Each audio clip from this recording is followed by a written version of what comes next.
to Astrid Krislov Ankpa Lale Latte. You're 3 years today from your mom and dad. Happy birthday to you. Also to you, Rahel Adoko Papo, aka Manya 1. Tomorrow will be your birthday. Happy birthday to you. Well, let's get into the detail now. But first, I'll introduce my guest to you, Dr. Stephen Amoah. He is a member of parliament for Inshaiso constituency in the Ashanti region. He's joining us here on the ticket of the NPP. Also, lawyer Kwame Jantua is with the CPP, and Mr. Felix Fosukwachi is a former deputy minister for information and communication. He also speaks for John Mahama. He's joining us here on the ticket of the NDC. Gentlemen, good morning. How are you doing? Good morning. Good to see you. Good Steve, how are you doing? Very well, a little bit tired, but I'm okay. I see. Parliament has risen, but you still go there? No, I've been to the office. Okay. Just once, and then a private office because I'm working as well. Right. Lajanta, how's the Friday going? Starting well? Well, we've woken up this morning, we're breathing, so we thank our God.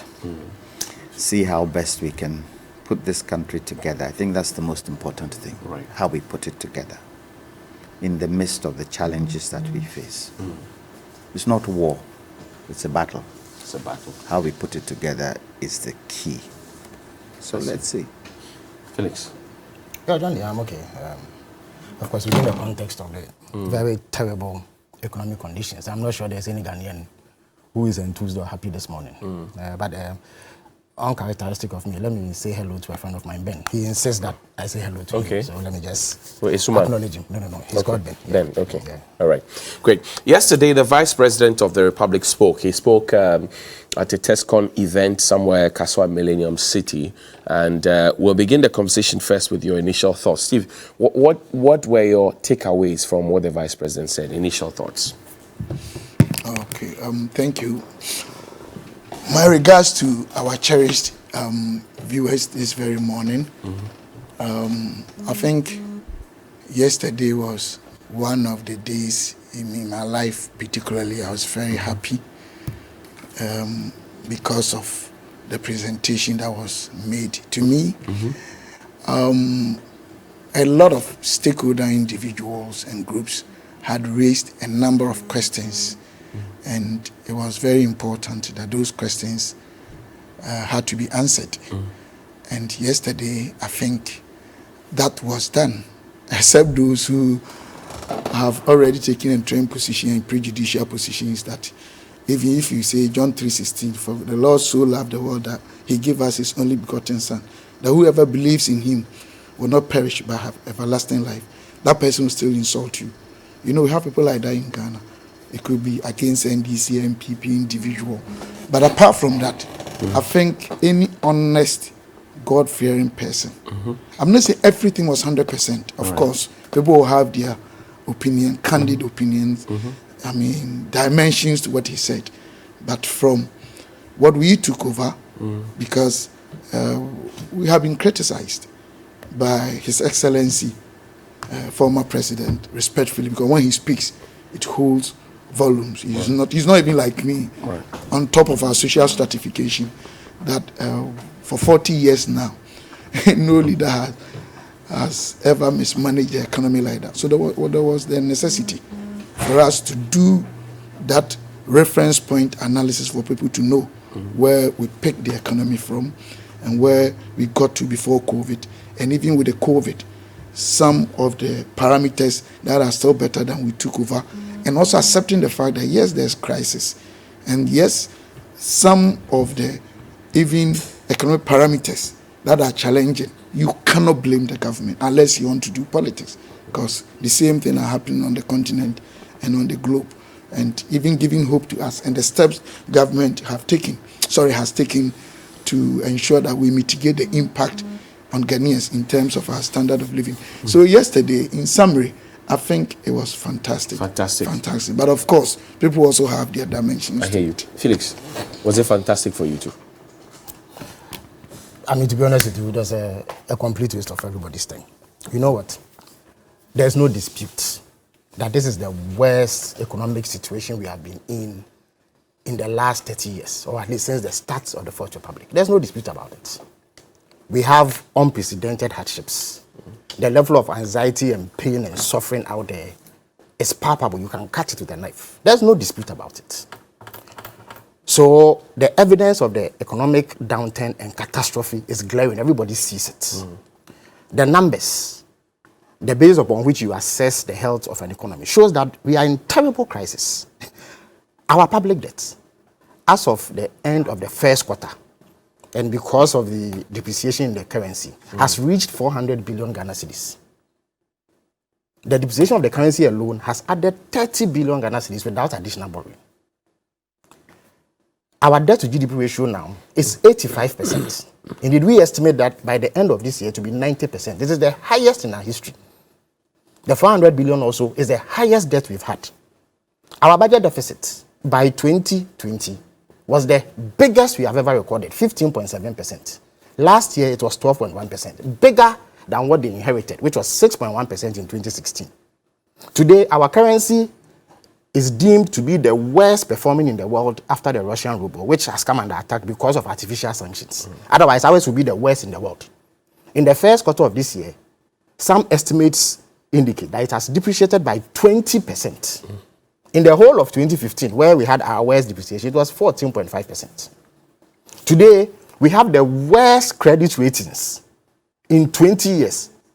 In fact, since the ratings of Ghana's economy began. It began in 2002 under President Kufuor. We have the very worst as I speak. Inflation, as of the end of February, was 15.4%. Indeed, all things being equal, it will cross 16% in March because we saw the increases. Again, fuel prices are the highest ever in our history. At the moment, there are stations that sell it for 10 cedis a litre.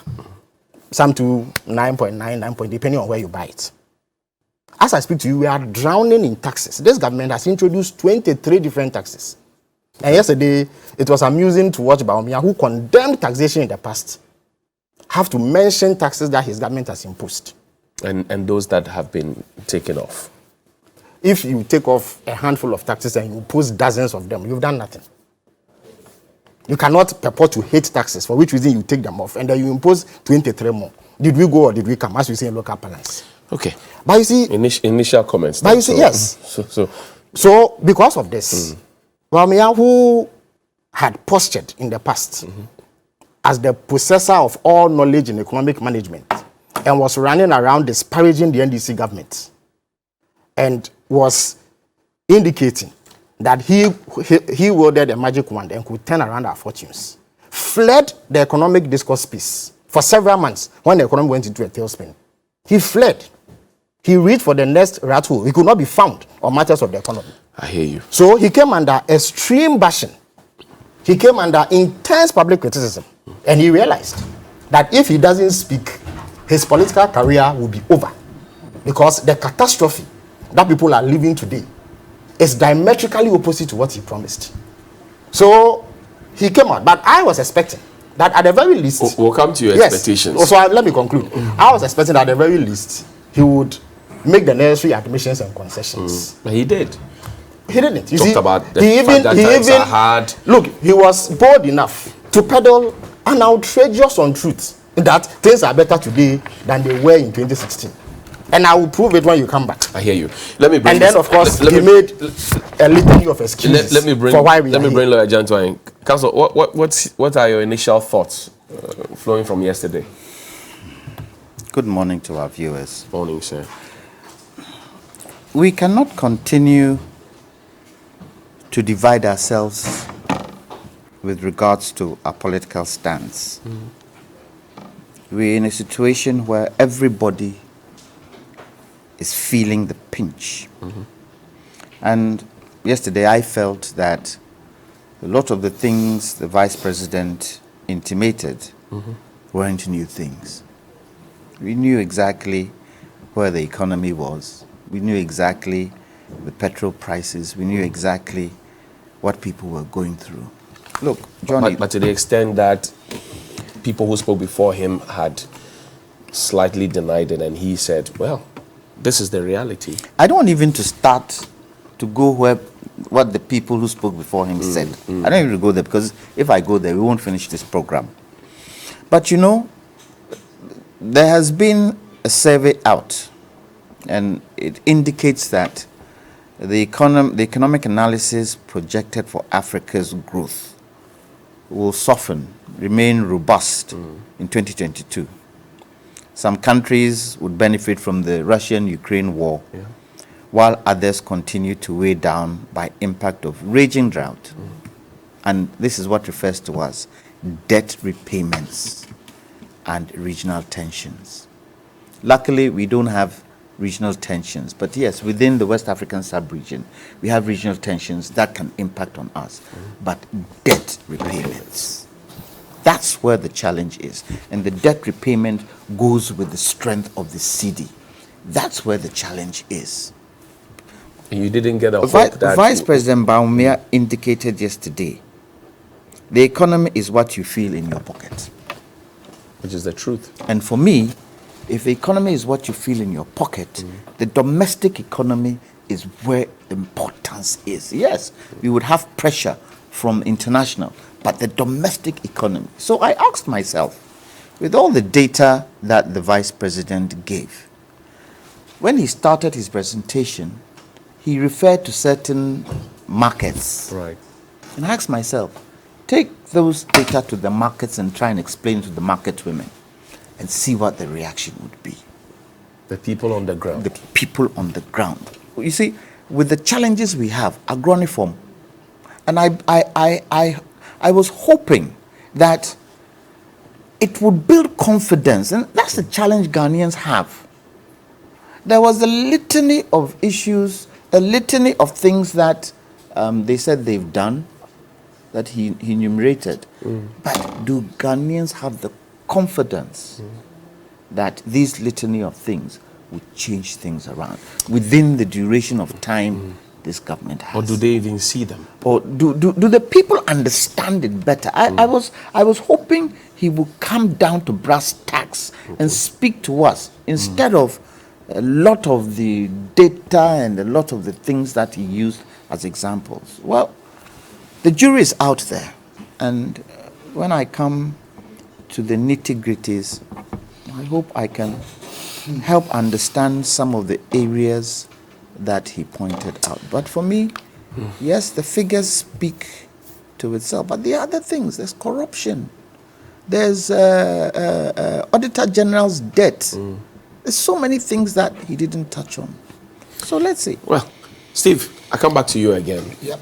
One of the things that people... How many minutes do I have? Well, I'll allot time to you, but let me put my Because question. I need to know so I can organize. Allow me to put my question first. Yes, sir. Well, so a lot of people were expecting the Vice President to have spoken about the E-levy as the head of the economic management team, given the fact that in the past he had mentioned that it was not proper to tax poor people, especially the Amomo.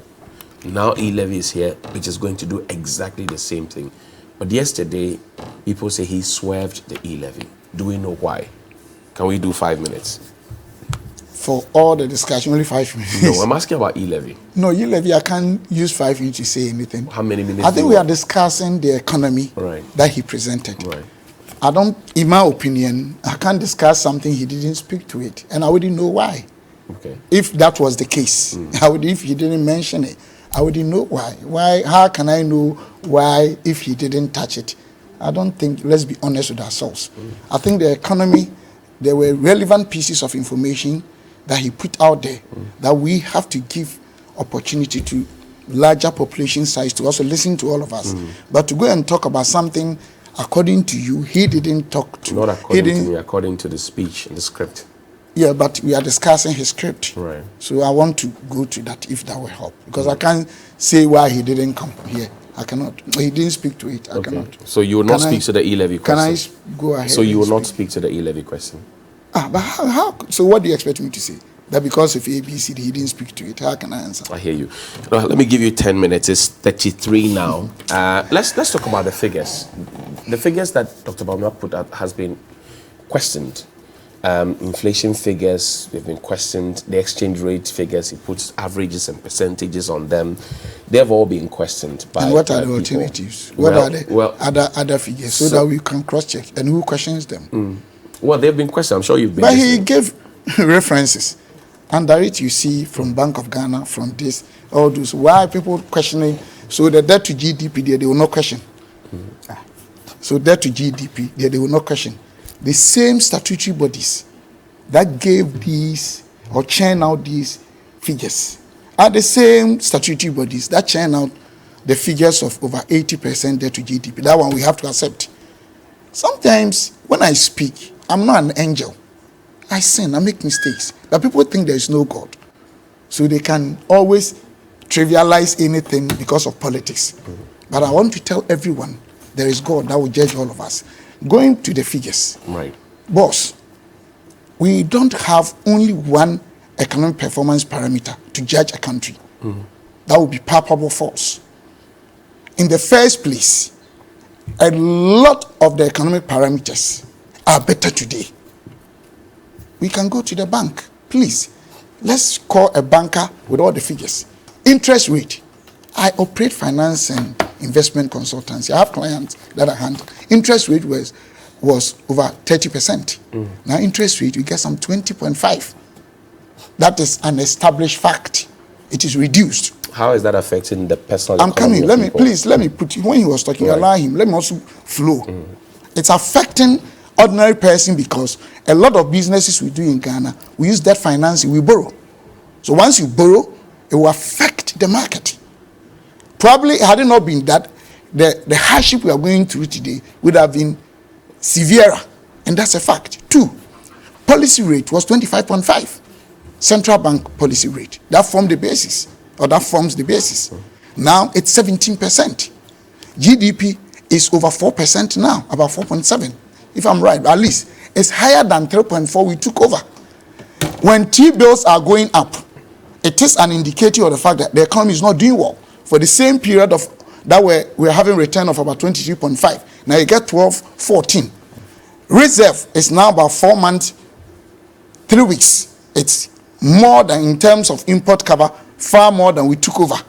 These are there. You can speak to all of them. From Bank of Ghana, statutory services, you can lie, you can say whatever, you can deceive Ghanaians. God is watching you and me. Yes, come to debt to GDP.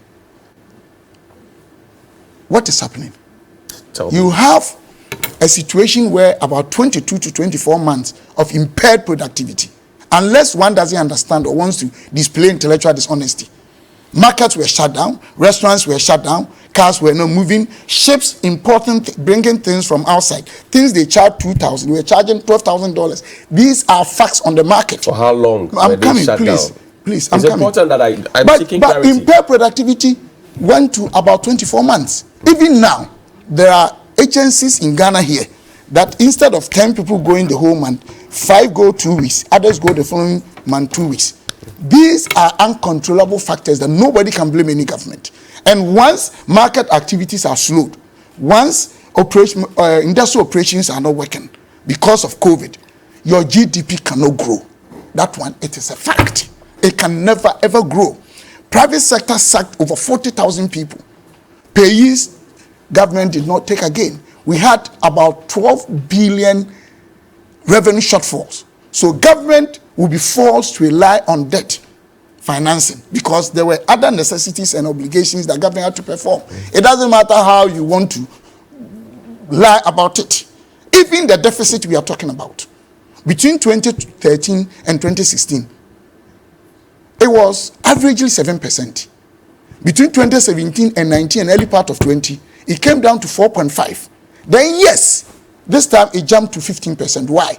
What happened was that under the government, we had a legal instrument that defined something like a policy cap, that we could not go beyond 5%. But if you come to the PFM Act 2016, Act 921, Section 18, it states 3 conditions under which upon consultation you can kind of suspend your fiscal policies. And the president used that. And because of that, we had to spend because we valued lives and we got results. The whole Africa, people who died in Ghana is just 0.6%. So that thing worked out for us. So our deficit went out, not because government mismanaged this economy. That is not true. Let's be honest. Even with the currency, 2020, 2021, Ghana was the best on the continent of Africa, 3.9, 3.94 respectively. But not anymore. Of course, not anymore, because I have a position. When it comes to our currency, both MPP and DC government, in my opinion, always use short-term technique. It doesn't work for any currency. Almost everything here we import. Almost everything. So when there's a shake on somebody's market, it affects all of us. Just that unfortunately, MPP and DC will be using this for politics against each other. But let's be realistic. Let's be real and make sure that we speak the truth. So what we were saying was that we accept the fact that there are challenges. But the economic figures we are talking about, a lot more. I've listed all of them, GDP, all of them, they are better than we took over. It is a fact. But why do you keep referencing the past? Because when you have been in charge. I agree with you, but because of even right now what my brother said, we have to be accountable to people who voted for us. Somebody, in my opinion, is deceiving them. They are changing their thinking cap. They are introducing arbitrariness in their decision-making processes. We need to speak the truth. We need to let them understand that this is something uncontrollable. Look, UK and US, over 30-year, over 40-year high inflationary rate. Now, go and check.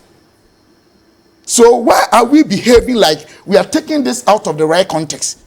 I am even surprised. Look, we even took over inflation rate of 15.4 when we were not having these problems. As of now, it still hovers around the same figure my brother mentioned. So what we are saying is that there's hardship, but it's not the way people are trying to blow it out of proportion as if the economy is collapsed because of debt to GDP. Look, GDP, you can't blame the government. GDP is the denominator. Who do we blame? It's a global crisis. Look, don't go to work, shut down restaurant, do this. How can your GDP grow? How can it grow? I'm asking you. One private sector, I'm coming. I'm asking you, in our local context, we only shut down for 3 weeks. But that wasn't the only impaired productivity. Private sector sacked 40,000 people. It affected productivity in Ghana. They were working in Ghana. Because they didn't get the kind of needed support and BSSI loans we said we're going to give them. That the private sector that were operating big companies did not get small loan from them. That's what, please, don't go there. It's not true. I shouldn't? No, it's never true. There are businesses that shut down because of that. I'm saying that it is never true. That big company that sacked their staffs over 40,000 because they did not get small loans, that big company. No, don't let us go there. Steve, not only big companies. So it's not a COVID. Not only big companies. No, so it's not a COVID. I'm not saying that. I'm saying not only big companies shut down. Please. There are companies what that I'm saying is that private sector sacked over 40,000 people. That's a fact. And I'm saying that that 40,000, sorry, that 40,000. That affects our productivity. I'm saying that up to now. Stephen, can I put my question? You are fine on that. But I'm saying that it is not only big companies that sack people. There are companies that employ. So there are big companies. So there are big companies that sack people. Exactly, and there are small companies who and because the small companies did not get small loan, they sack them. What are we talking about? It doesn't add up. You and I know that predominantly or remarkably, it's as a result of the fact that productivity has been impaired. We have to restaurant, for instance. If you say stay home, don't operate, why will they keep their staff? And that also impacted negatively our productivity. No professor can reverse this. You can do whatever gymnastics and propaganda you want to do. So what I'm saying is that the government had to still spend. And the spending was the numerator. So that to GDP will go up. But let me tell you, sometimes people talk as if we don't have facts. Between 2008 and 2016, Ghana's debt increase, percentage increase was over 1,000%. From 9.2 to 120.3 billion, calculate. In fact, between 2012 and 2016, it went up over 244%. The debt alone, it was my own brothers, Honorable Dr. Atufo, I respect him because he's very intelligent. The economy thing they did somewhere around as a UPS. Go and check their own figures. So when you talk about, look, in the year 2000, debt to GDP was over 145%. Go and check. But so Stephen, what? Look, Stephen, I'm saying 10% of 100 is not the same as 10% of 200. You agree? What are you talking so about? When you, for example, but then we talk about time value of money. If you want to go into financial economics, that's right. So that's why we use increment, because that would take care of even change in time. If you want to do proper financial economic analysis. But when we are talking about percentages, can I flow a bit? Oh, hold on. I want clarity. I'm sorry. Okay, I'm sorry. I allowed you to flow for some time, but I want clarity. You are talking about percentages, right? And I'm saying that 10% of 100 is not the same as 10% of 200. The figures will change. We're talking about proportionality in mathematics or financial economics. That's how you do it. That takes care of, because the time value, you can't use the figure because 1 billion today is, in terms of value, is different from 1 billion tomorrow. That's right. So when you use percentage increase, that gives more meaning to it, and it allows that comparative strength or tenacity to be respected.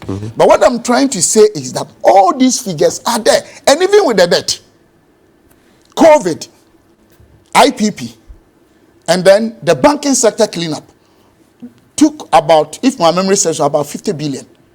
That could reduce our debt to GDP to about 68%. With the interest payment about, I think, 8.5 billion or so. So what we are trying to say is that the situation that prevailed, we are not saying there is no hardship. In any case, check. Tens of thousands of teachers have been employed, and about 100,000 teachers a day over. On the floor of the parliament, without any ambiguity, is recorded. My brother was talking about taxes 23. I'm shocked because just recently, my NDC brothers stated 11 taxes that either we had increased or we had added. So between these few months, this government has added about 12 to 13 different taxes. These are all figures that could be challenged because they are not factual. But between 2013 and 2016, our NDC brothers in government either increase, the taxes they increase and those they introduce were 26, including those condom taxes, tax, and this government 2017 reduced or entirely extracted about 16 to 18 tax components. Let me put all these facts are there to support. Let me put my final question to you because your 10 minutes is up though. But you took about 4 minutes. No, I didn't take about 4 minutes. That's not what you did. And that's propaganda. Stop it. It's not propaganda. The ordinary Ghanaian listening to all these data and facts and analysis and figures, whatever it is, they want the bread and butter issues. Sure. They want to be able to go and buy their kinky and fish. Sure. And know that the price is not changing tomorrow or the day after tomorrow. They want their personal economies to be sorted. That's what they want to hear from you, not the figures. Come on, figures? They don't want to hear the figures. Can I ask you first question? Because my mother, because she cannot speak English, because she doesn't understand the economic terms, we don't have to. Because she doesn't understand it. What you have to tell me is, how can we explain this to them for them to understand the fact that if we say when you go and borrow, interest rate is now very low, what it means? Let's stop this general propaganda. No, I'm asking you. Oh, boss, let me flow some more. I beg. 2, for the government to roll out pro-poor policies, both in kind and cash, means a lot to the ordinary Ghanaian. The NDC brothers who are social democrats, which of them? When you do, they say they started. When NHIS, they actually did pilot scheme by Catholic, somewhere around Kransa. They say that when we were passing, they left. F-Cube, in our constitution, within 10 years, you should be able to do. They spent 8 years, they could not. All the pro-poor policies that will help them at least have some money to buy bread and butter. It is our fraternity that implemented them, especially those of national character and tenacity. And let me tell you this. Let us not sit there and deceive ourselves that those on the market, they don't understand these things. They do. It depends on how you explain to them. They do. Have you been Of explaining course. it to them? So you want to tell them my mother doesn't understand the fact that, let me speak she. Sorry, forgive me. And my mother doesn't understand. And 2, you said they don't want to hear or see price change. Tell me anywhere in the world that a world society, we have a society or jurisdiction that prices do not vary. I hear you. Look, and then I want you to understand that our market is basically import driven. But you promised to move from taxation to production. And that is why we've done a lot of factories. So why is the narrative not changing? But it's a process. You can't change one day. Development is a process. We've done about 104 or 6 factories working. A lot more are on course. And what has been the impact? The impact is there. You see people, look, now we have pineapple juice, we have small production, people are getting work to do. But from about 100 years up to now, as a country, we have not had very comprehensive program to match population growth and development. I hear you. And you cannot blame the government. It's a process. Let our brothers 1D, 1F.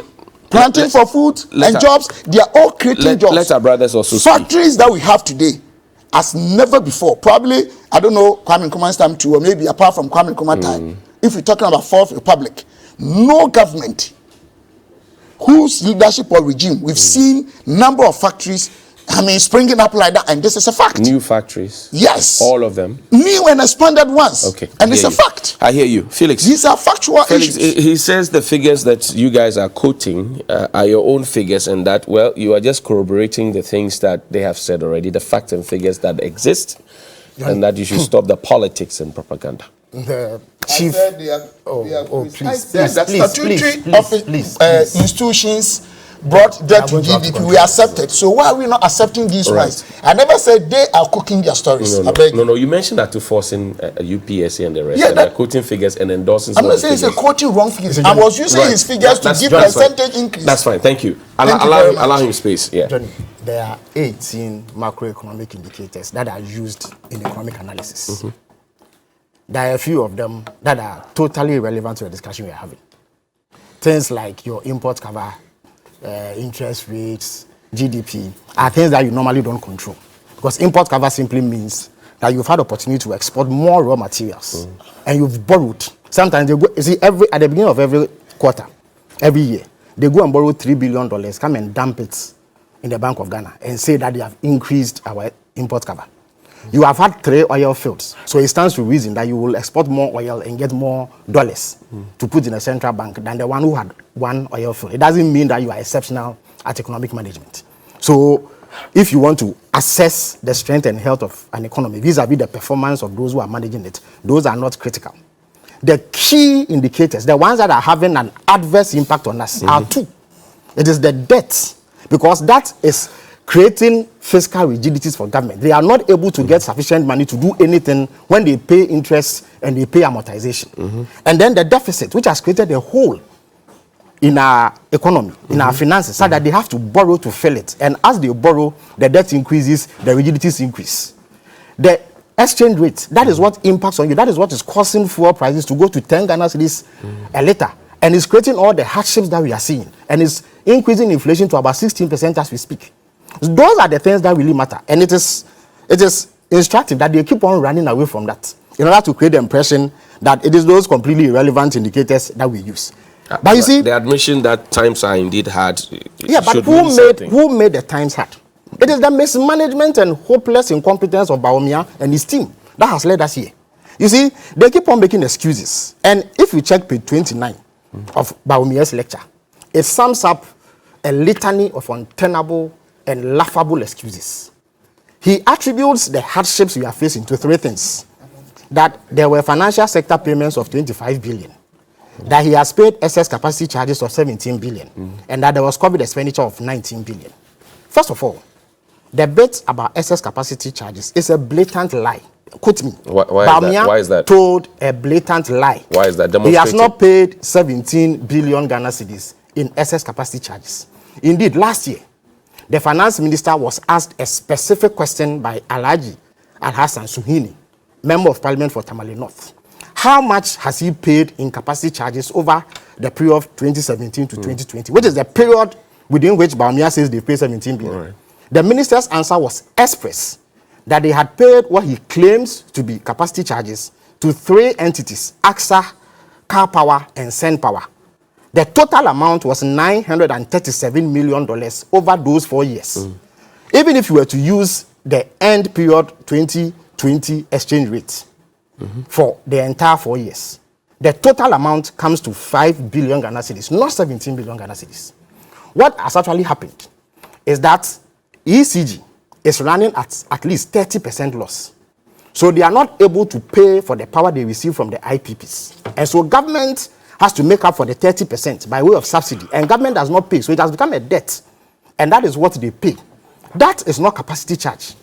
Indeed, you also recall that in 2018, shallow populism led them to say that they had reduced electricity prices. If you reduce it, the IPPs have not reduced the cost at which they sell electricity to ECG. So government must make up for the difference. It is that difference that they are paying. that they are lying through their teeth and telling you and I that they've paid capacity charges of 17 billion. So please, it is a lie. The Minister of Finance is on record. You can check there. He is an MP. He cannot deny it. Again, when you come... You are saying it's not true. Please. please. Oh, but you say I cannot listen, deny. I'm saying listen. it's not true. Okay. You have to respect Thank you. viewers. Stop Thank this. you. Oh, you have to respect viewers. But it doesn't mean that I've not invited you. Gentlemen, No, let's not I never railroad mentioned let's it. not railroad the If program. you say I cannot deny, you mentioned that I because mean, he's not yet. let's- Must everybody back But when of course, I was making rather a positive statement. So I'm making a point. Please. You are like this putting interruption. something around my neck, Please, which is not please, true. Let's not railroad the It's program. not I true. beg you. What is not You true? can't do this. What is Go not ahead, true? go ahead. This- That Go ahead. the Minister of Finance did not go to Parliament to admit It's not true. that $937 million had been paid in capacity charges between 2017 and 2020. Is that what he is disputing? He is peddling a falsehood. Indeed, it is a matter of record. Indeed, Google it right now. You will see it on graphic online. The minister was quoted verbatim. It is captured in parliamentary Hansards. So you cannot come here and peddle falsehood. Again, move on. financial sector cleanup. Banks ran into difficulty. You can use 9 billion Ghana cedis to save the banks so they stay afloat. The moment you collapse banks, there will be a run on them. People will demand their deposits. They decided that because elections were coming and they wanted to create an artificial feel-good factor, they were going to collapse the banks and go and borrow 25 billion in order to pay them. The governor said the elements of fraud and all of that. It is not true. Look, were identified. you can deal with the perpetrators of that so-called fraud, but you save the banks. Indeed, the collapse of the banks alone led to 57,000 job losses. He sits here and claims that because of COVID, 40,000 jobs were lost. The collapse of the banks alone led to 57,000 job losses. And it cost us 25 billion. It was a conscious decision. Indeed, after that payment, they stood on campaign platforms and said that Ghanaians should vote for them because they had paid their deposits. So they took political credit for it. But when it had a devastating effect on our debt, you said that one you should not be blamed. We should applaud you for paying, but we should not blame you for paying. What kind of logic is this? Again, COVID payments. And they create the impression that COVID happened only in Ghana. And therefore, if they made COVID payments, it meant that our finances were going to be wrecked. Look, COVID affected all our West African neighbors. Togo, Benin, Senegal, Liberia, Nigeria, Sierra Leone, Cape Verde, all of them. But the government insists we had tailor-made solutions for ourselves. Listen, there are more deaths in Ghana than Cote d'Ivoire. More deaths in Ghana than Sierra Leone, Liberia put together. So it means that we didn't do anything exceptional. They also protected their citizens. Their citizens did not die as much as our citizens died. And yet, none of them is recording the deaths that we are recording. But we're paying civil servants. Please, they also paid their civil servants. Listen. They also paid their civil servants. Indeed, in Togo, they paid rent. Ghana, we didn't pay rents. They did far more than we did. And if you want to assess how successful they've been, look at the infection rates, look at the death rates. Our death rates are far more than what happened in our neighbor Cote d'Ivoire. In that year, Cote d'Ivoire grew by 2%. We grew by 0.4%. Our debt to GDP ratio crossed 80%. Cote d'Ivoire kept their debt to GDP ratio below 50%. Their deficit is below 7%. Ours was 15.7%. The difference is the reckless election-related expenditure that they engaged in order to win elections. They sat here and told us that they were going to support businesses. They were sending Momo payments to MPP supporters to energize them to campaign for them in the elections. You'll be there. Do you have evidence? Oh, why? I contested elections. He also contested elections. Who doesn't know in this country that they went around writing people's names at random to send them monies in order to create an artificial feel-good factor for electoral purposes? The MBSSI loans, you mean? I'm telling you not true. that money was misappropriated. It's It never was true. not. Listen. In any event, how much was that money? If you put all their expenditure together, they say it's 8.1 billion. Meanwhile, they received a windfall of 30 billion Ghana cedis, never recorded in our history. The IMF alone gave them 12 billion cedis in rapid credit facility and SGR rights. They went for that money free of charge. The World Bank brought us $450 million. The European Union gave us over $70 million. They dipped their hands in the stabilization fund and took $250 million, free money. So if your expenditure was 8.1, what did you do with the 30 billion? In any event, since 2017, you have received over 500 billion Ghana cedis in revenue. How do you tell me that expenditure totaling 50 billion is what has derailed your economy? It is not that. It is reckless election-related expenditure. And instead of accepting responsibility, they are going about peddling falsehoods. He tells you that this government, they've done 104 factories, so they are the best. It is not true. First of all, they have not built 104 factories. What they have done is that they have associated themselves with private individuals doing their factories. So there are no new factories. Listen, government has not put money to build a factory from scratch. What they have done is that they have extended some support to individuals. Indeed, there are factories that already existed. Oh, please. But you have to correct him. But why do you do Allow this? him. But you don't say what I haven't You said said to things the I public. disagreed with. I said that this government. What is this crudeness that is But not at least correct you. But I listened to you. You said things I I disagreed never with. said government has built. You said things I and everybody disagreed with. I knows kept quiet. Ghana here. Stephen. So if government is has not built, capitalistic. what's the point? We support private Stephen, sector please, to build please. businesses. Stephen, Don't come and say Stephen, I asked something. you, when you said that, But I please, asked you. and I all you explained. factors. Yes. Johnny, the most important I never said government has Please built. note your reservations. Johnny, the most Please, important thing is stop that he must using respect these- viewers. When you were speaking, you said things I Viewers, disagreed you with. I respect kept them by quiet. speaking the truth. I kept quiet. Stephen, he You kept peddle so quiet. much lies. But I how kept did quiet. it Mr. Jantua is quiet. You I are haven't interfering. cited him What are wrongly. you talking about? So the But moment you're your name is mentioning- mentioned, you you must cannot- back Not my it. Is that name. how to debate? Is that how to debate? I agree, but No, I stop haven't this, stop said this. government has You built. are too fond of this. Stephen, You are But too you're fond also of this. too thing. fond of Stephen, you are- peddling falsehood. If you are not, Stephen, you are not if you being don't have fair. You're not emotional being fair to intelligence, you all don't of come and us. sit on radio or You're not TV. being- No, please, You are not being but fair. What is correct this you behavior? when I haven't Stephen, said. So when That you was take your all. turn, you can Note do the your correction. reservations. I'll give you a right of What kind of reply. Okay, I beg every you. time you I debate, you hear have to sorry. solve the problem. I beg you. Felix, Right? sorry, you Right? move ahead. Okay. Once I John, have sorry, no John, problem. 104 factories. I am putting it on record that this government has not built any factory from scratch.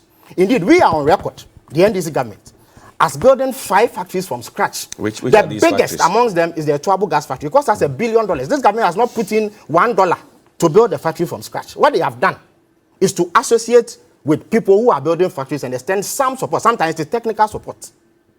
However, between 2013 and 2016, I will send you a list of 140 factories that were built within that period. In the same way, government extending support to people to build them. In addition to that, we built factories from scratch. The Tuabu gas factory, the Kumasi shoe factory, the Elmina fish processing plant, the Commander sugar factory, But the Bupe Commander Share Sugar factory is not operational. If they decide to allow it to deteriorate, it is a factory. You cannot deny it. Even when you go there, you see it. I hear you. Exactly. Quick, So finally for me. those claims do not cut us. In any event, The it does Vice not President justify. didn't speak to the E-levy. Of course, how could Sticker he have says he spoken- how cannot could he have speak to spoken- what how could he have was not spoken to spoken the about. E-levy? It was an expectation of many Listen, Ghanaians. just go back and play the vice president videos in the run-up to the 2016 elections. It was silencing. He is on record as having said that taxes hurt an economy. He is on record as having said that they will move from taxation to production. Right? Look, they have introduced 23 taxes. I will send you the list of it. Put it on your screen on Monday for Johnny's Bite. Listen, you don't again, produce Johnny's Bite. I beg you. Again, no, just so that you put it beyond debate. Again, it is not true that they ascribed 16 taxes. Indeed, yesterday the vice president said they ascribed 18. Today he's saying 16. What they have done is that you see VAT covers hundreds of products.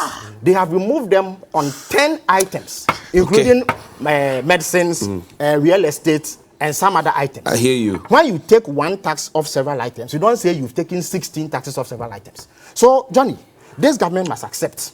And again, finally, But the Vice President accepted. he doesn't. accepted He that claims that the economy we are is in a better. No. difficult place. For instance, he claims that the economy is better now than it was. And my brother here has claimed that our debt management was worse than this. Anybody who tells you that if you owe 400 billion Ghana cedis, it is better than owing 120 billion is spreading a lie. It's not only a lie, it is a lie that does not make sense. I hear you. Again, a debt to GDP You ratio. have to wrap Final up point. for me, yeah. Our debt to GDP ratio in 2016 was 56%.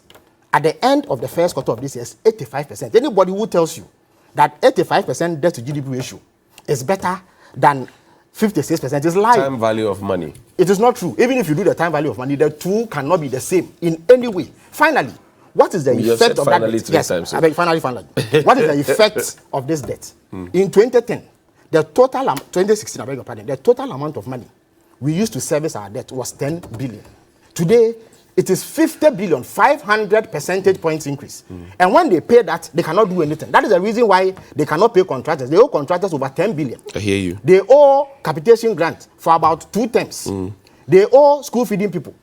The District Assembly Common Fund is in arrears for 4 quarters. They cannot even pay their own NABCO graduates. Even national service personnel are owed about 2 months allowances. The nursing and teacher training allowances are in arrears. Okay.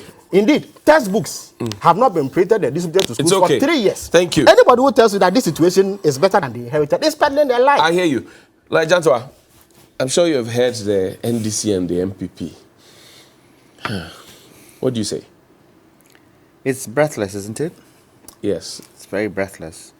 Let me start by going to a point that Mr. Laporte, the World Bank representative in Ghana, indicated. He said it's a really serious situation, and at the World Bank, we've not hidden the fact. When we discussed with the minister, Ken Ofori-Atta, and with all the people in finance and the head of state, President Akufo-Addo, the situation is very difficult right now. Ghana faces a very tough road ahead to restore macro stability. He also went on to say, the World Bank director emphasized that macroeconomic challenges persisted even with the emergence of the COVID-19 pandemic. Yes, COVID-19 has not helped, but even before COVID-19, there were signs that the situation was getting a little bit challenging. That is the crux. That is the crux. We were terrible before COVID-19. The crux is that, in as much as international impacts have kind of impacted, are we trying to say there was no mismanagement? Are we trying to say that everything we handled was clear, it was, up to scratch? Is that what we're trying to say? And can we not accept, government in power, that there was some degree of mismanagement and how we plug that mismanagement? Look, let me go to Dr. Baumia's presentation. He started by saying, some years ago, we were confronted by very dire economic circumstances. What were some of these circumstances? He said, the joblessness of the youth. I asked the question, has that changed? He made mention to NAPCO, of NAPCO, sorry. And then the factories that have employed. I'm going step by step. Right. The joblessness of the youth, has that changed? And if so, by how much? There are huge gaps of unemployment with the youth. Disappointment of dealing with the collapsed national health insurance system. Is the national health insurance system better today? And if the national health insurance system is better today, do they, members in government, members in opposition, attend our hospitals? Are we saying that there's no degree of cash and carry in our hospitals today? Is that what we are saying? The ordinary man, if you go on the streets and you ask the ordinary man, they will tell you. In fact, the service providers are threatening to back off. He also indicated that, and for that, they collected 2 billion. That's right. National Health Service. How much did they give about 10% or so. About 10%. That question came up in Parliament You last week. see, I am not ready to be hitting left, right, center when, there is a problem. What do we do? That is the point. What is the impact of all the things that have been listed? What is the impact to the Ghanaian? I'll continue. Yes, when you look at the ambulance service, they've improved that. That one we give to them. 307 Yes, ambulances. they've improved that. It has helped the health sector. But actual hospitals, what has happened to them? I go on. The financial services sector and its so-called near to collapse. Wasn't Vice President Baumia part of that system before he became Vice President? Did he not know at that time he was Deputy Governor that there were challenges with the banking sector? What did he do then? What did he say then? Did he bring it out? If he had brought it out then, would the banking sector be in the way they were when they did the banking crisis? And let's face it, if you look at the quantum of local banks that were demolished, what did it do? It gave the international banks more power in terms of they now had a standing in the country. And what then happens is that because they are foreign banks, once they collect all the cedis that they need to change those into dollars and ship it out. Capital flight. So you ask the question, did that help us? Could we not consolidate these local banks and do like they did a bit with the CBG that they brought up, and I put all of that under that umbrella and help people to to continue to work in the banking system. There are a lot of those banks that collapsed. The employees there are doing Uber. Some have even gone to markets to sell in market. Is that what we want for our people? Let me go on. Flagship projects. Flagship projects. We talk about SHS. What has been the impact in terms of the financing of SHS? 2017, 2018, 2019, the priority projects of how we spend the oil revenue. Those 4 priority projects that were chosen, education was part of them. Right. 92% of that money was spent on education. What about the other 3? Impact. Then we come to 1D1F. Has it sorted the unemployment problem? Well, the factories 104, as was mentioned yesterday, we're talking about thousands of jobs. Has it, Johnny, I'm asking the question, has it sorted the unemployment problem? Government says it is doing so. How many people have been employed with 1D1F? They should give us statistics and tell us.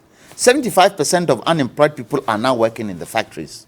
Yes, I understand when Sika said it's a process.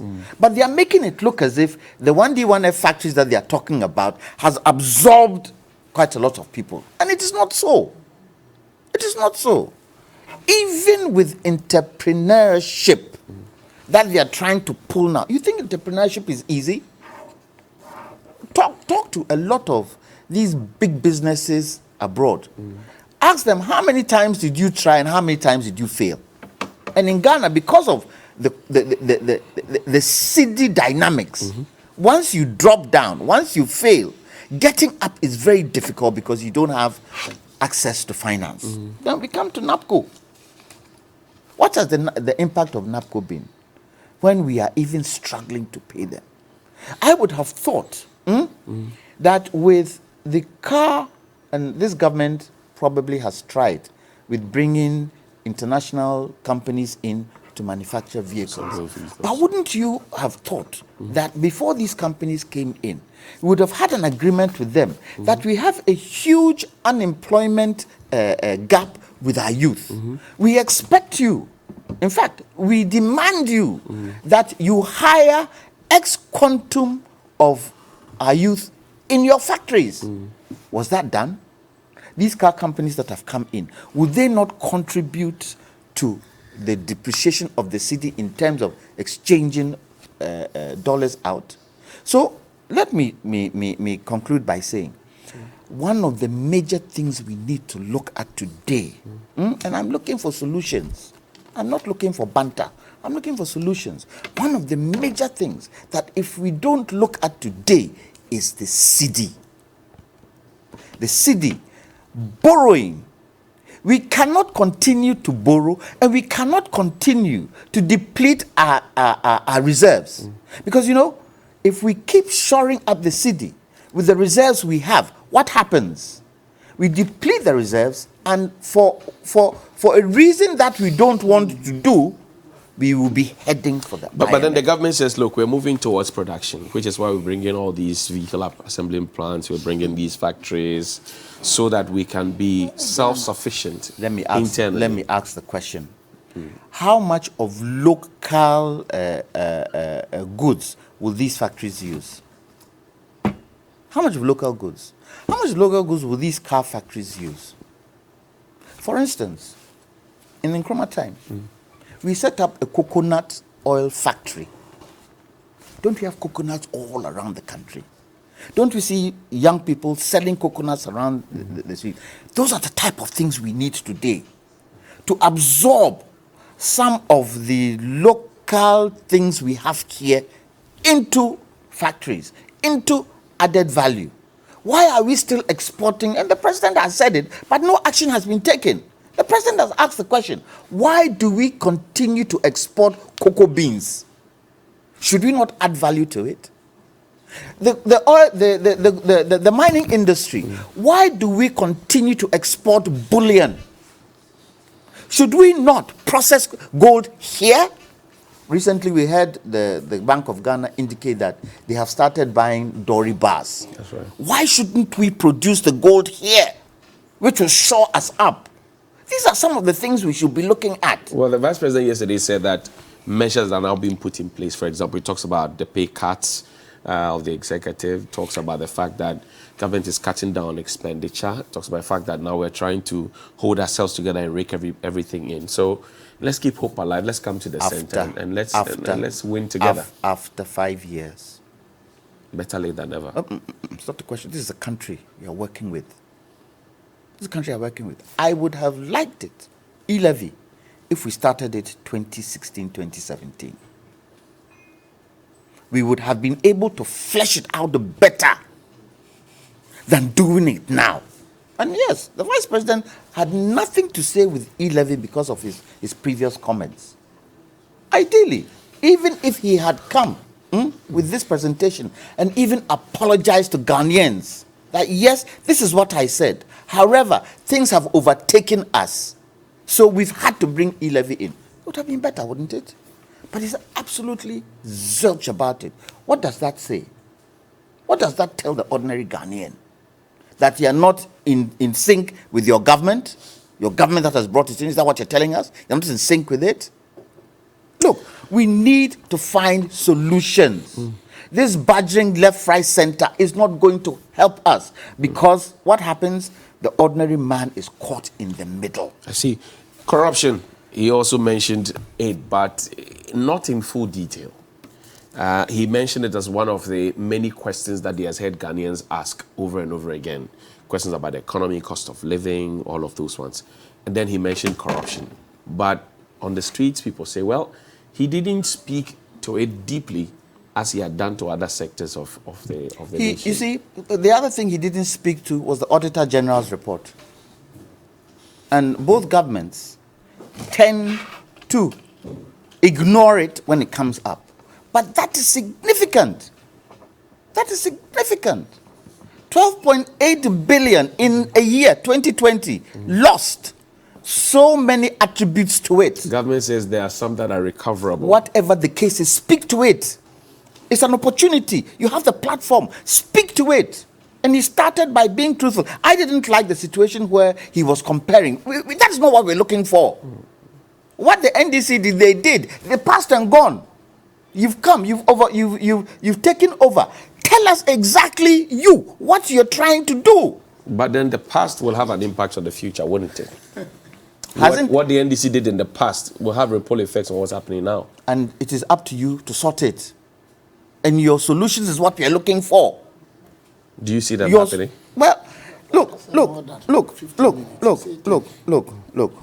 When you even look at discretionary expenditure, non-discretionary expenditure, discretionary expenditure, which they can't touch, is nearly 110 billion. What is left? About 17. The only thing they can look at is things like debt financing, goods and services, domestic capital expenditure. But it would have an impact. You see, all these things we are talking about has got to do with impact on the Ghanaian. I hear you. Impact on the Ghanaian's pocket. Impact on whether the Ghanaian can afford it.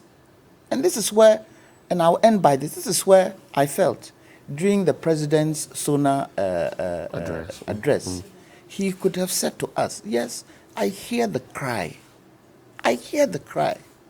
These are things that are challenging.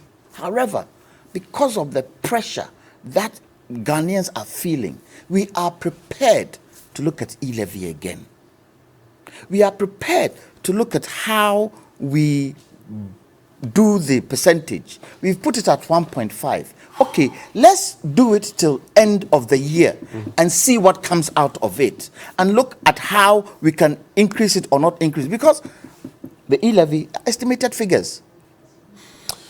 And we know, and it has come out, that between January of this year and March, 10 billion has been wiped off the moment. Anyway, Mr. Janswa, thank you very much. We'll take a break. When we return, we'll hear from Dr. Stephen Amoah, Felix Fosu-Kwache, and also Mr. Kwame Jantua, if he still stays with us, because I understand he has to leave.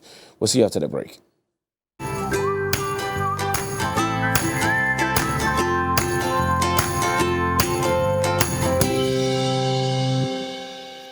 office to the streets, we all want to go home to a comfortable bed that allows us to relax and rejuvenate for the next day. But choosing the right mattress can be confusing, and it's critical for your health and well-being. Most people think that the harder the mattress is, the better. But this is actually not true. A mattress can affect your health in so many ways. If it is too soft, you will sink and your spine will be misaligned. If the mattress is too hard, you will suffer on pressure points, such as your shoulders and your hips. So when selecting a mattress, it is important to choose one that is comfortable and provides proper support. Other factors to consider are whether you sleep on your back, side, or face down on your stomach. You will spend 1/3 of your life in bed, so don't compromise when buying a mattress. Let us guide you to select the mattress that best suits you. Don't opt for bad quality simply because it seems cheaper, or else you do yourself. Latex Foam, your partner for life. Introducing the new Nutri-Day yogurt with zinc. Enjoy good nutrition and the great taste of Nutri-Day yogurt with vitamin A, B6, B12, and zinc. Nutri-Day, goodness any day. This advert is FDA approved. So the match continues. Good ball control on this play. But it's a big run. The ball's dangerous moment inside the penalty area.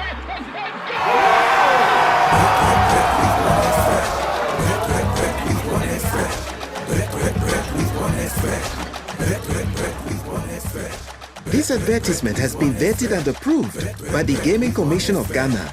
Bet responsibly, not for persons below 18 years. Gambling can be addictive. In the first 2 years, your baby will experience amazing growth in so many ways. To fuel it, they need the right nutrition. With Cerelac, 1 bowl of goodness a day provides the wholesomeness of carefully selected grains, the Iron Plus, which helps support brain development, and the yummy taste baby loves, assuring you the right nutrition in 1 bowl. Cerelac, it's all good, Mom. This advert is FDA approved.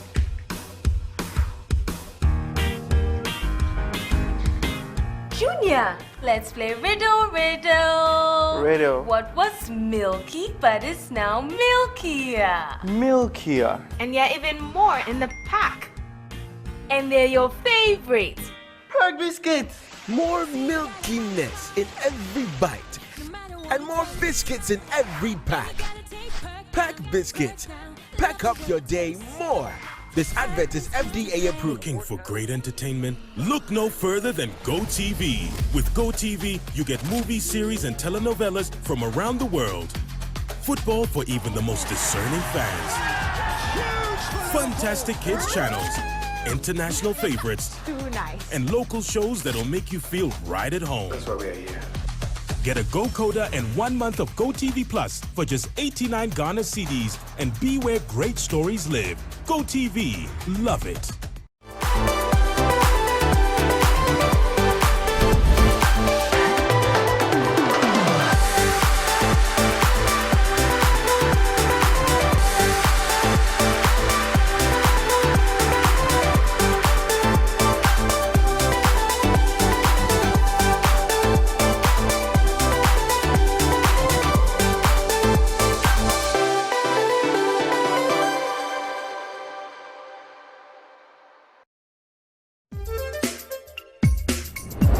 Welcome to the world of Giovanni. Look, I've tried everything in this industry. I've tried singing. Come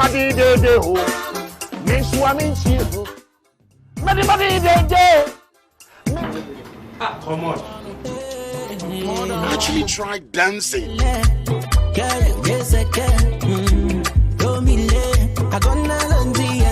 Well, they say I'm not cut for it. Yes or no? If your girlfriend make her know.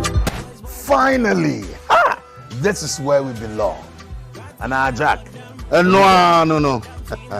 Well, we may not be good at dancing and singing, but trust us to bring to you the most captivating fun-filled show every Friday, 8:30 p.m. here on TV3 with me, Giovanni, and the Showbiz 360. Watch Showbiz 360 Friday at 8:30 p.m. on TV3. Brought to you by Black Rock Honey Whiskey. Betway. Funny good. Across Africa, nations are beginning to trade among themselves like never before, creating the largest continental market the world has ever seen. On the Single African Market Program, we will show you how products, services, capital and people will be crossing barriers as the continent and its citizens embrace a single market in a sustainable manner for growth and development to meet targeted UN development goals. Congratulations, Your Excellency. Get the latest update on all opportunities from the continent's trade house. Know the success stories and how challenges are being addressed. Africa is ready to trade among itself and the world, so are the people. The Single African Market is the voice of businesses that trumpets the vision of Africa everywhere in association with the Government of Ghana, CFDA Secretariat, International Chamber of Commerce, Business for Peace Foundation, GIZ, and UNDP. Single African Market shows Sundays at 2 p.m. on TV3.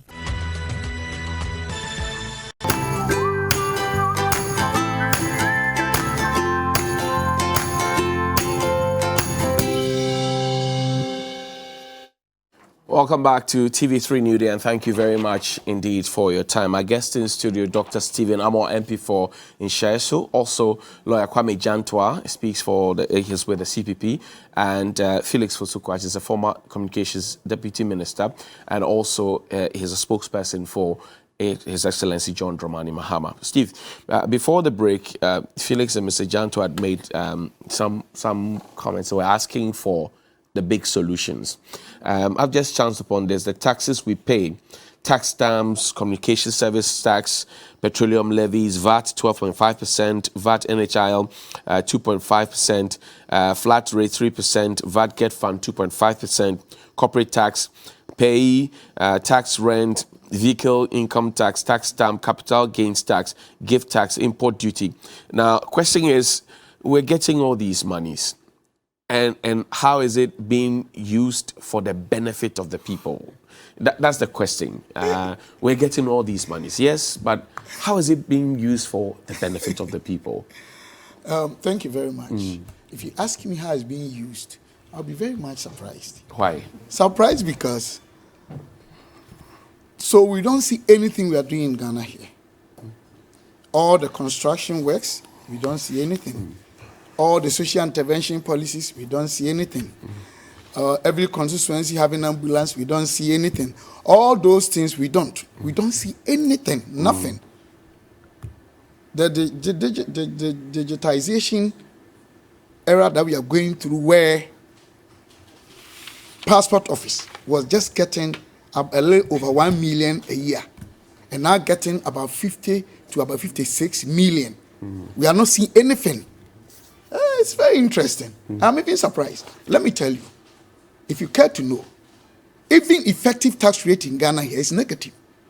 You see, my problem with our country is that when you say these things, people just change it. Johnny, where you are sitting, if you put me there, I'll fail. Oh, why? Because you have experience. You are there. I'm not there. It doesn't matter my qualification.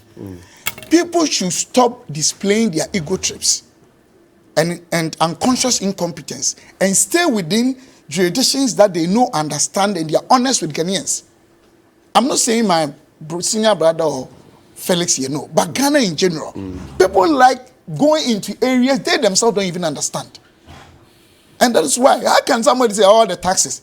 Have we also talked about the obligations on us, the challenges on us? Have we talked about that? That a country whose revenue as a percentage of GDP is far below even the benchmark within the developing economies. We are hovering around 11 to 13. Meanwhile, we need to get to about 18, 20, thereabout. Even the developed economies over 30%. So please, people should see between Nsawam and Apega, having to be finished that. I drive every weekend. There's so much. So there's so much going on, but people are just simply not trying to see the good thing and understand the fact that Development is a process. But Let me that's come. but Look, that's your job there are to- things but I have that's to your- respond I don't to. know, I but that's beg, your job. because you said that my time Sorry, is ended. but that's your job to tell the people what you have that is- done. But so people don't even see the fact that, but for free SHS, about 100,000 young ones would have been home without education. They don't understand the fact that education is one of the key functions of any economic growth and stability. They don't see that, and now people are saying that NHIS is worse than. I challenge that. Let's go into any public health facility where they are saying that there's cash and carry going on. It's never true. I hear you. I'm not saying there are no challenges, but I think I have a lot to respond Yes, sir. to. Quickly. Look, call any professor, and the professor will tell you that GDP is not an important factor to consider. How? Tell me. From where? In fact, even in summary, it's the number one factor you need because it encapsulates almost all the parameters. A country that we borrow for businesses, about 80 to 85% of those who do businesses at that high level borrows from the bank. You say interest rate is not important. Please, don't let us, because of politics, try to deceive people when we understand the truth. But by intellectual dishonesty, want to lie to people. How can people say that? And this issue about this country has done this better, this has done worse, it is wrong assessment. Do you know why? Tell me. We have 53 countries. They have unsystematic risk factors. They have their peculiarities. Ghana will do better than others. Others will do better. That is why we have continental averages like industry. Now they can say that the media industry is doing this at 2%. TV3 is doing 3 or less. That's the proper way. The most prudent way. It's not the propaganda And way. in the ranking, where are we? What is ranking? I'm saying that. I'm not talking about ranking. If I'm we saying do that the averages. Where I are we? don't have what that. No. I mean, African were growing negative 2.2. 2022, when things got so bad, Ghana grew 0.4, higher than that. This is what I'm talking about. So we use continental average. We don't use, because we all have our peculiarities. So we don't have to just, look, we say that we are constructing or we are building cars in Ghana, and that will worsen our dollar. How? Because they are foreign countries who will repatriate But you also have to know their revenue. that when we import the entire value chain into our country, you tend to spend more and demand more dollars. And the critical activity path and the entire value chain, definitely Ghanaians will get work to do. So I agree to some extent that, but on the whole, it is a good thing or not that we should always import everything from outside. Is it better than we are trying to produce them here? I mean, why are we doing all these things to ourselves? Look, you're talking about NAPCO. NAPCO was a stop in gap because for 4 to 5 years, there was employment embargo because of credibility that my brothers from NDC went to the IMF. And from 2012, 13, 14, 15, 16, when they were coming to do elections, 2015, they tried to employ some nurses. But almost all of them, go and check from the education ministry and other health facilities. Now, we've employed almost all of them up to, I think, 2020, 2021 there. Go and check. So what we are saying is that it is not enough. The 1D1F cannot employ everyone. I agree. We still have problems with the unemployment. Is there any jurisdiction in the world? I'm yet to know. But I'm coming, boss. Has it not? No, I'm coming. Is there any jurisdiction in the world that will have full employment? Where? But it is not practically the unemployment attainable. rate is growing. Where? The unemployment rate is growing. Growing from where to where? NAPCO has ended. But you know NAPCO. We shouldn't behave like we didn't know what was behind NAPCO. NAPCO, look, we had an unemployed graduate association. For 5 years, they were not getting job to do because of what we went for under the NDC. And government said, that, okay, for you to stay home without nothing, I want to give you the opportunity to have skills and to earn something small. What is bad about this? What is bad about this? You promised them permanence. That's what they are holding you to. When did we? I don't know about that. I don't know about that. What I knew, I'm saying that I'm not saying they are lying or not because I don't know. But what I know is that we have to come in with this and make sure that we do our best to ensure that at least for that period they will gain experience. They will also earn something. By then, some of them have also enrolled permanently into some areas. If they gain the experience, some have experience that they cannot go into the entrepreneur. What is entrepreneurship? But where is the capital? Where is the capital? If I get experience. Look, when I was at Maslow, over 100,000 Ghanaians got small loans. I'm not saying it was enough. Did you track the progress of those loans that you gave to the people? Let me tell you, when I came, with my first pilot scheme, we were doing 90%. When we did the whole Ghana, the pilot scheme was only Greater Accra. We were doing averagely 65%. Then COVID came in, it came to about 40 because the market had almost shut down. This is a fact. But even recovery rate within the private sector is a problem. What I always advocate, and sometimes my own MP people, some insult me, is that some or most of these institutions, we can merge them. Okay. You understand what I'm saying? I hear you. And let me tell you, you have to wrap up for me. Banks I'm told that banks were not collapsed. In the sense they are talking about, they were merged. We should understand merging or consolidation of, because in specialized investment models, you can bring companies together to form one. That doesn't mean collapse. People lost their jobs. But if you haven't been the government, look, no, I'm not talking about you. In general, what they said. Right. Look, but in a if government had not taken this decision, 4.6 million Ghanaians would have lost their capital. About 1,000 companies would have collapsed. So even this decision, in terms of net gains, it helps but a we could lot. have used the money to keep them afloat. Keep who afloat? The banks, Capital Bank. But we Heritage merged Bank, them. The same management that had messed up and destroying the banks, we should keep them. I don't agree. And these are policy options and alternatives. Please let me learn, because the two of them spoke against me. So give me the chance to talk. Please. Please. We have to go. Stephen, I'm sorry. So I don't have to. We have to go. But I've given you the right of reply. You've responded to factories, spoken about NAPCO, it is spoken a about fact. national I was service. in Parliament that the president acknowledged and accepted the fact that there's hardship. Okay. But it is global. COVID was reduced after review from 1.75 to 1.5. I hear you. So Thank it's you. not true allow Felix to that have the his 2 minutes. president never accepted the fact that there was hardship. Allow It is Felix never to have true. his 2 minutes in one quickly. breath, Stephen and Dr. Bamia compare us to developing countries. In yesterday's address, Dr. Bamia compared energy prices and inflation rates in Ghana to the prices elsewhere. And yet, when you point them to the fact that when it comes to COVID and its impact on economies, our West African neighbors, who are regional neighbors, who have similar economic characteristics than us, manage their economies so that they didn't fall into the economic catastrophe we are in. They say we should not compare. Again, let me debunk this falsehood. Allow him, please. So if your policy choice, but what is the Stephen, our time but is it's up, not fair. please. I beg you. Look, it is not fair. I beg you. I kept quiet when you were speaking. Our You time is up. respect Let's go, please. Felix. Again, your Our policy. time is up. We're on borrowed time. Is it, Johnny? So Mr. It Jantua is- can also have his. Johnny, it is your own policy decisions that have sunk us into this pool. So when you go into a hole, you don't come and cite those policy decisions as justification. The truth is that where we are now is worse than we have ever been. The people out there can pass the verdict. Today, life is more expensive than it has ever been. Why? What is the lie? Has fuel ever sold at 10 Ghana cedis? Has fuel ever sold at 10 Ghana cedis in our history? No, Johnny. What figure? Has fuel ever sold at 10 Ghana cedis before? Have we ever had a debt of 400 billion before? Has our deficit been 15.7%? Well, are you paying? No, are you? No. Allow. Stephen. But you should challenge you. You shouldn't be talking. You won't say anything. What are you talking about? When you were speaking, did I challenge you? What kind of crude behavior is this? No, but it's not right. It's not right. You understand me? You must respect I'm sorry. viewers. You are right. No. You understand But me? you should also respect them by speaking. What are you talking about? When you were lying, did Because I you are badge lying to them. you? You lied about unemployment. Did I badge So- you? Now, Johnny, let me make my point. It is, you see, he's deliberately trying to distract me. Stephen's mic off for me. He's been caught flat-footed.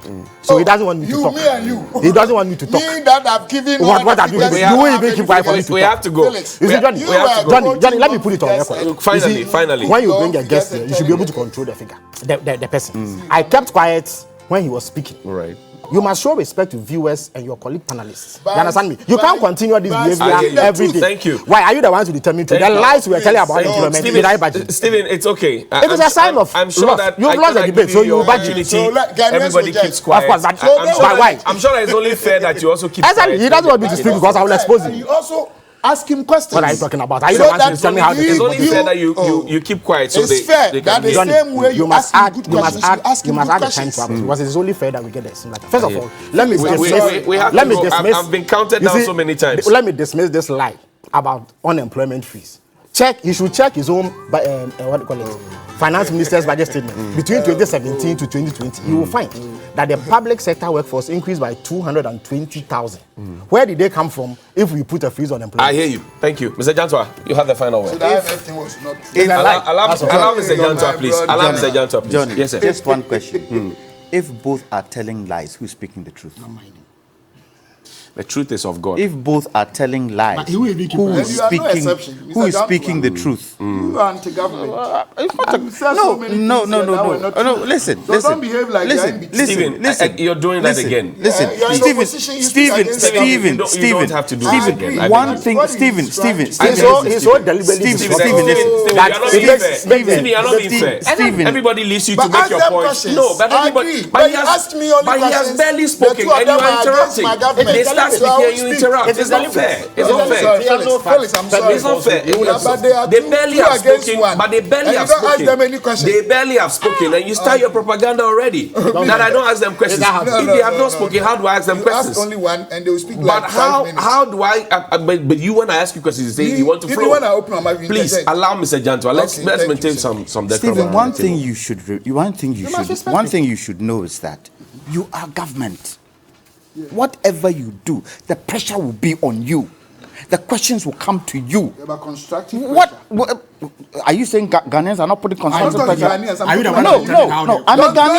I'm a Ghanaian. So you are, go out there and ask Ghanaians. I said go out there and ask Ghanaians whether they are satisfied with what is happening in Ghana today. Go out there and ask. All over the world. I said this all over the world. It didn't happen. How can your business grow? What is happening in Ghana didn't happen all over the world. Like that. How? You cannot say that. Okay. How many times? So compare what we took over. If you give a company to somebody, are you saying? Listen, Johnny. Are you saying that we cannot have a solution to our petrol crisis? Is that what we're saying? Well.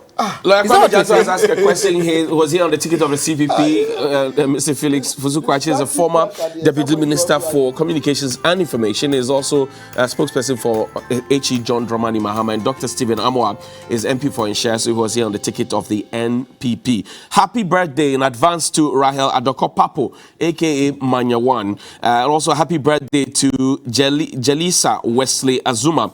It's your birthday today. Happy birthday also to Little Astrid Chrislov Ankpa Lale Latte. Today is your birthday. You're 3 years old.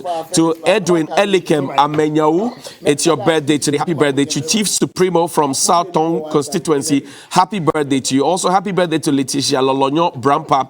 It's your 11th birthday today. Happy birthday. This from Albert. Happy birthday to Eva Samoa of Kintampo College of Health Nurses and Training School. Happy birthday to you as well. A few more birthdays than before we go. Today is also the birthday of Abba Kwesin, Secretary to the VC of the UPSA. It's your birthday today. This is from Freeman Kwade. Happy birthday to you. Happy birthday to Wilmina Tengma of the Forestry Commission. It's your birthday today. To you, Ni Ansa Bano, Emmanuel Ni Ansa Bano of Bubuashi. This is from all your grandchildren. Happy birthday. And happy birthday also, finally, to Timothy Tete Mensa Jr. and Thelma Moko Mensa, all of the Ghana National College. Now, Stephen, this question is for you. It says, Dr. Amoah said the passport office was giving 1 million Ghana cedis a year in the past, but today under MPP, they are getting around 50 million Ghana cedis. So how come that for almost 5 months now, the office cannot issue new passports because they have run out of passport booklets from Ishako in Tamale? He wants to know. Another nurse says, when are you paying us our monies? Okay. What do you say? Roland, okay. Happy birthday to Gwensta Nyako. It's your birthday today, Roland. Walker, okay, that's it. This from Queen Seal of Adentan constituency. Happy birthday to you. Well, anyway, we got to go. Thank you very much indeed for your time this morning. Have a good time. We'll see you after the break.